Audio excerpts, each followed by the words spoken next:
السلام علیکم. وعلیکم السلام. صاحب آپ اپنا تعارف کرائیں.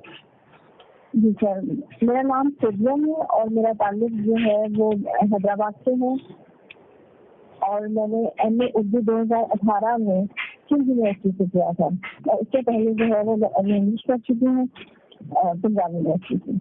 بیسکلی میرا تعلق جو ہے وہ پنجاب سے ہے, اور میں شادی کے بعد جو ہے وہ سندھ میں آ گئی, اور آج کل جو ہے وہ میں ایز اے ٹیچر اپنی جو ہے وہ خدمات پر انجام دے رہی ہوں. ابھی سے آپ بطور ٹیچر خدمات پر انجام دے رہے ہیں. اردو کی طرف آپ کا آنا کیسے ہوا؟ تو اردو کی طرف جو آنا ہے وہ اردو ادب دلچسپی جو ہے وہ سمجھ لیں کہ میرے حصے میں شامل ہے کہ میرے والدین یعنی جو میری والدہ محترمہ ہے انہیں جو ہے وہ اردو ادب سے دلچسپی تھی, اور وہ ہمیشہ سے یہ چاہتی تھی کہ میں لیکچرار بنوں, یعنی کہ ان کا یہ خواب ہے کہ میں لیکچرار بن جاؤں. اچھا, یہ اردو کے پرانے نام کون سے ہیں؟ سر اردو کے پرانے نام جو ہیں وہ زندگی تھا, زندگی اور اس کے علاوہ ریختہ. ریختہ کے کیا معنی ہے؟ ریختہ کا معنی ہے دار مٹی سے بنی ہوئی چیز, اور جو ہے فارسی میں اس سے مراد ہے کہ مختلف چیزوں کو جو یکجا کر کے چیز بنائی جاتی ہے اس کو ریختہ کہتے ہیں. اور اردو ادب میں جو ہے یہ اصطلاح اس طرح سے استعمال ہوتی ہے کہ ایک فقرہ جو ہے وہ اردو کا اور دوسرا فقرہ جو ہے وہ فارسی یا عربی کا لے کر جو شعر تخلیق کیا جاتا ہے اس کو ریختہ کہتے ہیں. اچھا, یہ ایک کتاب ہے, تصنیف ہے ممبئی سے بھوپال تک, یہ کس طرح ہے؟ ممبئی سے بھوپال تک. جی سر, یہ اچھے چٹائی کا رپورٹاج ہے. بہتر. اچھا, یہ شیخ علی وجودی, قادر جنوبی اور سلطان خاتون کے نام سے آپ کے ذہن میں کون سی تصنیف آ رہی ہے؟ سر شیخ علی وجودی کے نام سے صدف بری ناول, عبدالحلیم شرن کا ناول صدف بری. شرن کس حوالے سے مشہور تھے؟ سر تاریخی ناول کے حوالے سے مشہور تھے. یہ جدید انسان کا تصور کس شاعر نے پیش کیا تھا؟ تو جدید انسان کا تصور جو ہے وہ ممبران راشد نے پیش کیا ہے, نظم محمد راشد نے, اور ان کا جو ہے وہ انہوں نے اپنی نظم میں لکھی تھی زندگی سے ڈرتی ہے. تو اس میں جو موجودہ دور کا انسان ہے اس کے بارے میں بیان کیا کہ وہ کس طرح سے وہ حالات کا سامنا کر رہا ہے اور کس طرح سے مسائل سے جو ہے وہ فیس کر رہا ہے اپنی زندگی میں. یہ مولوی عبدالحق صاحب کا جو خاکوں کا مجموعہ ہے چند ہم اثر, اس میں کن کن شخصیات کے خاکے شامل ہیں؟ مولوی عبدالحق صاحب یہ جو خاکوں کا مجموعہ ہے یہ 14 خاکوں پر مشتمل ہے, اور اس میں جو ہے وہ سب سے بڑا جو خاکہ ہے وہ سید احمد خان کا لکھا گیا ہے, اور اس کے علاوہ تو اس میں 14 خاکے ہیں. 14 جی سر, اور سر اس کے علاوہ ایک نام دے مالی کا خاکہ بھی میرے ذہن میں آ رہا ہے تو یہ بھی اس میں شامل ہے. ٹھیک. انشائیہ اور مضمون میں کیا فرق ہے؟ انشائیہ اور مضمون میں سر مضمون جو ہے وہ ایک مضمون کی حیثیت ہوتی ہے, اور مضمون میں جو ہے وہ موضوع سے متعلق جو ہے وہ ممکنہ معلومات فراہم کی جاتی ہیں, جبکہ انشائیہ میں جو ہے وہ موضوع کی کوئی قید نہیں ہوتی, اور اس کے علاوہ انشائیہ جو ہے اس کی کوئی خاص حیثیت بھی نہیں ہوتی, اور اس کی جو سزا ہے وہ غیر اچھی ہوتی ہے. انشائیہ میں اگر موضوع کی قید نہیں ہوتی, کیا مضمون میں موضوع کی قید ہوتی ہے؟ جی بالکل سر, مضمون میں موضوع کی قید ہوتی ہے, ایک خاص مضمون پر خاص موضوع پر لکھا جاتا ہے مضمون, لیکن انشائیہ کے لیے موضوع کی کوئی قید نہیں ہے. چلو ٹھیک. اچھا, ایک محاورہ ہے پانی بھرنا, اس سے کیا مطلب ہے؟ سر اس کا مطلب ہے غلامی کرنا. علامتی افسانہ کے حوالے سے اگر آپ کے ذہن میں کوئی نام آ رہے ہیں؟ تو علامتی افسانہ نگاری کی اگر بات کی جاتی ہے تو سر انتظار حسین میرے ذہن میں آ رہے ہیں کہ انتظار حسین نے اپنے لکھے ہیں افسانے جیسے زرد ستا اور آخری آدمی. اس کے علاوہ سجاد کا نام سنا ہے؟ جی سر. کوئی افسانہ ذہن میں آ رہا ہے ان کا؟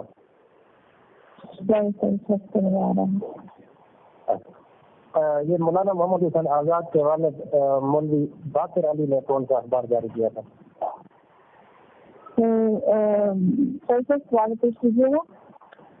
مولوی باقر علی جو تھے مولانا محمد حسین آزاد کے والد, انہوں نے کون سا اخبار جاری کیا تھا؟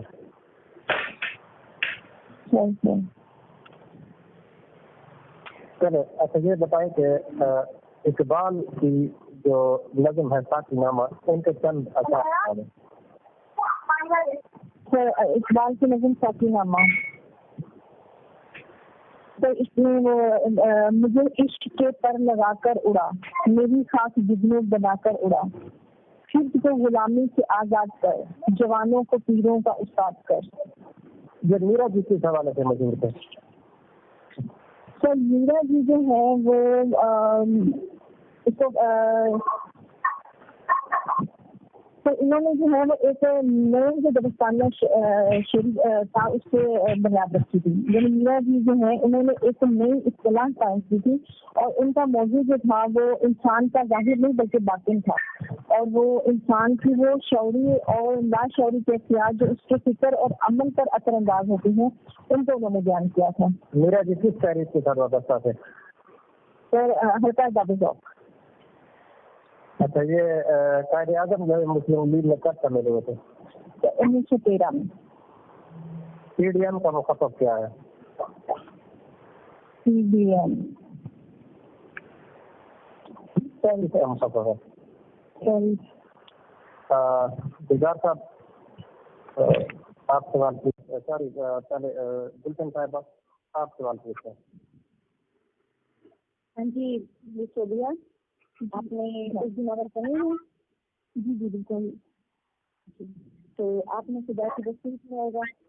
جی بالکل خدا کی بستی پڑھا ہے میں نے ناول, تو آپ اس بارے میں کچھ بتا سکتی ہیں؟ جی خدا کی بستی جو ہے یہ شوکت صدیقی کا ناول ہے, اور اس میں جو ہے بیان کیا ہے کہ خدا کے نام پر جو بستی بنائی گئی تھی اس پر کس طرح سے طبقاتی کشمکش جو ہے وہ کس طرح سے اثر انداز ہوتی ہے, اور کس طرح سے لوٹ مار اور کس طرح سے پاکستان بننے کے بعد جو حالات کس طرف مڑ جاتے ہیں, کس طرح کا رخ لیتے ہیں, اس کو بیان کیا ہے. جی بالکل. اچھا جی ادب برائے زندگی سے آپ کیا مراد لیتے ہیں؟ جی ادب برائے زندگی جو ہے یہ نعرہ تھا تخلیق تحریک کا, جو ان کا یہ ماننا تھا کہ ایسا ادب تخلیق کرنا چاہیے جو کہ انسانیت کو فائدہ دے, بجائے اس سے کہ ایسا ادب جو جس سے کچھ مزید اٹھایا جا سکے یا لطف اندوز ہوا جا سکے, بلکہ ایسا ادب تخلیق کرنا چاہیے جو جس سے انسانیت کو فائدہ پہنچے اور انسانیت کی جو درپیش مسائل ہیں وہ کھل کر سامنے آ سکیں. جی بالکل. اچھا جی احمد الدین قاسمی کے بارے میں آپ کچھ بتا دیں, کوئی افسانہ, کوئی ان کا ناول جو آپ کے ذہن میں آئے. احمد الدین قاسمی کا جو ہے وہ چوپال ان کا افسانوی مجموعہ ہے جس میں ان کا ایک افسانہ تھا گندا سا. جی بالکل. تو اس میں جو ہے وہ کس طرح بیان کیا گیا ہے کہ کس طرح سے جو ہے مردوں پر تو ہم ایک لبادہ اڑا دیتے ہیں بہادری کا, اور کس طرح سے پھر ان کو ہم جد و پوٹ کرتے ہیں اس لبادے میں کہ ہم جو ہے ہم نے ان کے اوپر ایک ذمہ داری عائد کر دی کہ آپ جو ہے وہ اپنی جس کا اظہار نہیں کر سکتے کیونکہ آپ مرد ہیں, آپ رو نہیں سکتے کیونکہ آپ مرد ہیں. تو مرد اس بات کو ہم ان کو وقت نہیں دیتے کہ انہیں سمجھنا چاہیے کہ مرد بھی انسان ہے, اسے تکلیف ہو سکتی ہے, وہ رو سکتا ہے. تو میں نے دن کافی نے اس چیز کو بیان کیا ہے. ٹھیک ہے جی. اچھا جی پرتیشن تحریک کا پس منظر, اس کے پیچھے کوئی وجہ کوئی واقعہ؟ پرتیشن تحریک جو ہے وہ کارل مارکس کی نظریات جو ہے اس بنیاد پر رکھی گئی تھی, اور کارل مارکس نے جو ہے وہ اپنا نظریہ پیش کیا تھا اشتراکیت کا, اور ادب کو جو ہے انہوں نے چیزیں فریضہ سونپا تھا کہ وہ معاشرے میں حقیقت کی ترجمانی کرے. اور اس کے علاوہ جو ہے اس نظریے کو جو ہے روس میں یونین نے جو قبول کیا, اور اس کے نتیجے میں جو ہے وہ پھر انقلاب روس بھی برپا ہوا تھا, اور وہیں سے جو ہے یہ تحریک جو ہے وہ وقت ہوئی تھی. ٹھیک ہے. اچھا آپ یہ بتائیں کہ نیوز کا جو غم ہے اس میں راجیت ہے یا سلوکیت ہے, آپ یہ بتائیں. صحیح سوال رسید کیجیے گا. نیوز کا جو کسی کا رقم ہے جی جی اس کی امید نظر آتی ہے یا وہ دوبارہ غموں کی گھنٹہ میں پھنسے رہ جاتے ہیں؟ نہیں، ہمیں میر کی جو شاعری ہے اس میں ہمیں امید نظر آتی ہے. وہ غم کا شاعر تو کہا جاتا ہے ان کو، اسے ان کی شاعری میں درد نظر آ رہا ہے، لیکن ان کی شاعری میں کمیٹیت نہیں پائی جاتی. بلکہ میں یہاں پہ ایک ان کی شعری مثال دینا چاہوں گی کہ انہوں نے اپنا ایک شعر بیان کیا ہے کہ چلتے ہیں تو چمن کو چلیے، سنتے ہیں کہ بہارا ہے، پھول کھلے ہیں، پات ہرے ہیں، کم کم بادے بارہ ہیں. بالکل ٹھیک ہے. اردو کا پہلا اخبار کون سا تھا؟ اردو کا پہلا اخبار جامع جہانما. جی بالکل. اشفاق احمد کی کوئی ایک ڈرامہ جو ہے آپ کے دماغ میں آئے تو آپ بتا دیں. جی اشفاق احمد کا جو ہے وہ ایک محبت شو افسانے ان کی ایک تصنیف ہے. اس کے علاوہ جو ہے وہ گھنٹی کی آواز. اچھا. اور زاویہ بھی شاید میرے خیال میں ان کا تھا وہ. جی بالکل زاویہ بھی ہے. اچھا میں نے کوئی پروگرام بھی شروع کیا تھا یا نہیں؟ کنہوں نے؟ اشفاق احمد نے. جی اشفاق احمد نے. سوری یہ میرے ذہن میں نہیں ہے. چلیں بانگ بجلا کا مطلب گھنٹی کی آواز. جی اچھا جی آپ یہ بتائیں کہ پریم چند جو افسانہ نگار ہیں ان کی کردار نگاری کیسی ہے؟ پریم چند میں جو ہے وہ پریم چند کو جو ہے وہ حقیقت پسند افسانہ نگار مانا جاتا ہے، کیونکہ انہوں نے زندگی کی حقیقت کو اپنے افسانوں میں بیان کیا ہے اور دیہی زندگی کو بھی بیان کیا ہے. تو ان کے جو کردار ہیں وہ زندگی سے قریب قریب نظر آتے ہیں. جی تو کفن کا موضوع، کفن کا جو موضوع ہے وہ ہے کہ انسانی بےحسی، یعنی انسان جو ہے وہ کس طرح سے اپنے بھوک کو پیاس بھوک کو مٹانے کے لیے کس حد تک گر جاتا ہے کہ اس کو تڑپتی ہوئی لاش بھی نظر نہیں آتی. اور اس لیے جو ہے یہاں پہ اقبال کے بارے میں میں بتانا چاہوں گی کہ افلاس کو یہی وجہ ہے کہ افلاس کو جو ہے تمام بیماریوں کی جڑ قرار دیا ہے اقبال نے. اور پریم چند نے اپنے افسانے میں اس بات کو ہی واضح کیا ہے کہ افلاس ہی تمام بیماریوں کی جڑ ہے. آپ یہ بتائیے کہ مولوی عبدالحق کو باب اردو کہا جاتا ہے. جی جی آپ بتائیں کہ ان کو باب اردو کیوں کہا جاتا ہے؟ مولوی عبدالحق کو بابا اردو اس وجہ سے کہا جاتا ہے کیونکہ انہوں نے اردو کی ابتدا اٹھا لیا تھا اور اردو میں اپنی گرا قدر خدمات کو انجام دی تھی اور اپنی جو ہے اپنی زندگی کا اوڑھنا بچھونا جو ہے وہ اردو کو بنا کے رکھا اپنی پوری زندگی. آپ کا جزوی جواب درست ہے. دوسرا سوال ہے. جی اس کے علاوہ میں اس کے علاوہ اور بھی کچھ اس میں شامل کرنا چاہوں گی کہ اس کے علاوہ جو ہے وہ انہوں نے اردو کی اصلاح کے لیے کچھ تصانیف لکھی اور اردو کا جو ہے وہ لغت بھی ترتیب دی. اچھا آپ یہ بتائیے اہام گوئی سے کیا مراد ہے؟ احیام گوئی سے مراد ہے کہ ذہن میں ڈالنا. احیام کا مطلب ہے ذہن میں ڈالنا. تو آج میں جو ہے وہ اس قسم کے الفاظ کو لے کے آنا جو ذہن میں ڈال دے اس کو احیام گوئی کہیں گے. یعنی وہ معنی الفاظ کا استعمال کرنا. زو معنی الفاظ کا استعمال اہام گوئی کرنا ہے. اچھا اگر زو معنی الفاظ کا استعمال کیا جائے اور شاعر کی مراد اس میں نزدیک کے معنی کی ہوتی ہے یا دور کی معنی کی ہوتی ہے؟ جی شاعر کی مراد دور کی، پڑھنے والا جو ہے وہ نزدیک کے معنی لے رہا ہوتا ہے لیکن شاعر جو ہے وہ دور کے معنی بیان کرنا چاہ رہا ہوتا ہے. اس کی مثال کے طور پر میں آپ کو ایک مومن کا شعر سنانا چاہوں گی کہ کل شب مسجد بھی جا سکے مومن، رات کاٹی خدا خدا کرتے. تو یہاں پہ شاعر تو یہ کہنا چاہ رہا تھا کہ بہت مشکل سے رات کٹی ہے، لیکن پڑھنے والا اس کو سمجھے گا کہ شاید وہ عبادت سے رات گزار دی. صحیح. یہ غلط تو نہیں ہو گیا؟ پڑھنے والا تو یہ سمجھ رہا ہے کہ عبادت میں رات گزاری، لیکن شاید یہ کہنا چاہ رہا ہے کہ اس نے بڑی مشکل سے رات گزاری. اچھا خیر ہے میر تقی میر کا پتا پتا بوٹا بوٹا حال ہمارا جانے ہے، جانے نہ جانے بھی نہ جانے بات نہ جانے. آپ یہ بتائیے اس میں علم بیان کی کون سی قسم ہوئی ہے؟ پتا پتا بوٹا بوٹا حال ہمارا جانے ہے، جانے نہ جانے دل ہی نہ جانے بات سے سارا جانے ہے. اس میں سمے تکرار تو استعمال ہوئی ہے. علم بیان کی سوری چاہیے مجھے نہیں پتا. اچھا آپ یہ بتائیں کہ فورٹ ولیم کالج قائم کرنے کے کیا مقاصد تھے؟ فورٹ ولیم کالج قائم کرنے کے کیا مقاصد تھے؟ فورٹ ولیم کالج جو ہے وہ اس لیے قائم کیا گیا تھا کیونکہ انگریز جو ہے وہ چاہتے تھے کہ ان کے جو ہے وہ ان کی تصانیف جو ہے وہ اردو میں ٹرانسلیٹ ہو جائے، اردو میں ان کا ترجمہ کر دیا جائے تاکہ دوسرے جو ہے اس کو آسانی سے سمجھ سکے.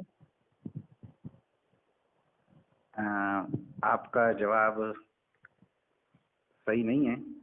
چلو اس کو آپ کو بتائیں گے. ایک اور سوال ہے کہ علی گڑھ تحریک سے اردو ادب کو کیا فائدہ پہنچا؟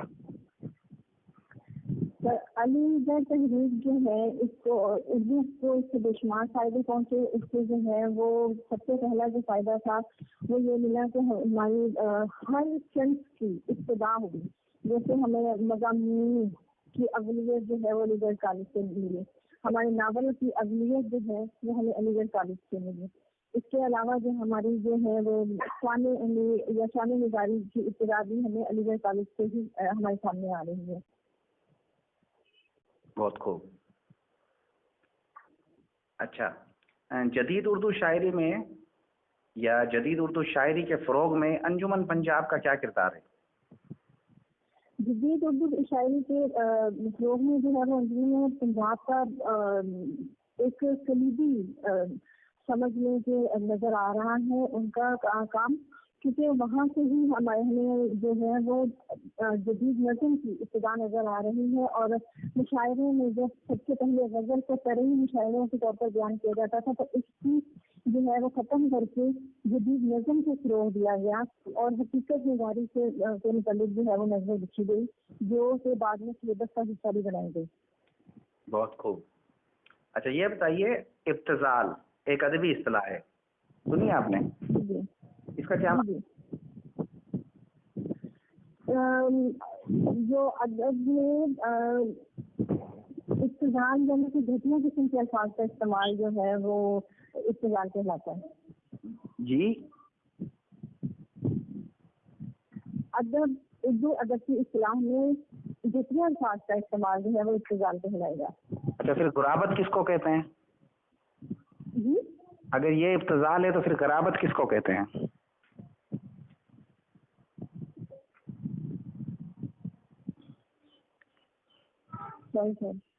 اچھا پرولتاری ادب سے کیا مراد ہے؟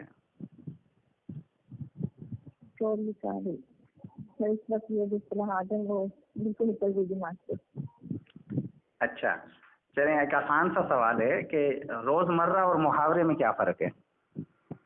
جی روزمرہ اور محاورے میں یہ فرق ہے کہ محاورہ جو ہے وہ ایسی بات جس کے پیچھے ایک کہانی موجود ہوتی ہے اور بزرگوں کی جو ہے وہ ہماری روایات کے مطابق چلتی آ رہی ہے.